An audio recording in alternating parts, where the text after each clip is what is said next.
بازار میں ایک پاگل جا رہا ہے، پیدائشی پاگل ہے، سارے شہر کے بچے اس کے پیچھے لگے ہوئے ہیں، جوان اس کے پیچھے لگے ہوئے ہیں، پتھر مار رہے ہیں، اس نے بھی ہاتھوں میں پتھر اٹھائے ہیں، لوگوں کو مارتا جا رہا ہے، بچوں جوانوں کو مارتا جا رہا ہے، گالیاں اور واہیات بکتا جا رہا ہے،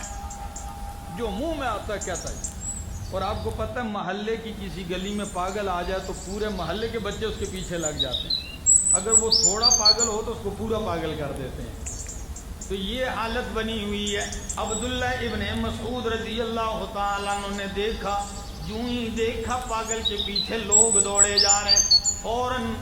عبداللہ ابن مسعود پہنچتے ہیں، پاگل کو پکڑا بازو سے اور اس کے کان میں کچھ پڑا، جو ہی اس کے کان میں کچھ پڑا پاگل ٹھیک ٹھاک ہو گیا،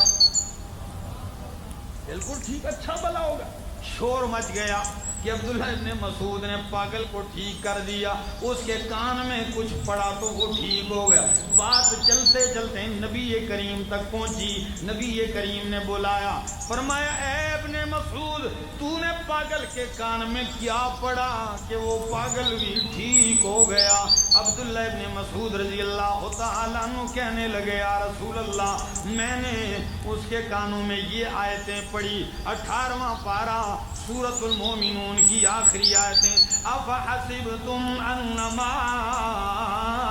خلقناکم عبثا وانکم الینا لا ترجعون فتعالی اللہ الملک الحق لا الہ الا هو رب العرش الکریم۔ اگر آپ کا خرچہ نہیں ہوتا پیٹرول کا تو کہہ دیجئے سبحان اللہ۔ تو فرمایا یہ آیت میں نے پڑھی، اچھا بھلا ہو گیا۔ نبی کریم نے فرمایا ابن مسعود سن لیجئے، لو ان موقنان، اے ابن مسعود تو نے تو پاگل پہ پڑھی وہ ٹھیک ہو گیا، مجھ سے سن، اگر یقین والا بندہ پکے یقین سے پکے عقیدے سے یہ آیتیں پڑھے، اگر اس کے راستے میں پہاڑ بھی حائل ہو جائے تو اللہ پہاڑوں کو بھی اٹھا کے ہٹا دیں گے اس کے راستے سے، اللہ اس کی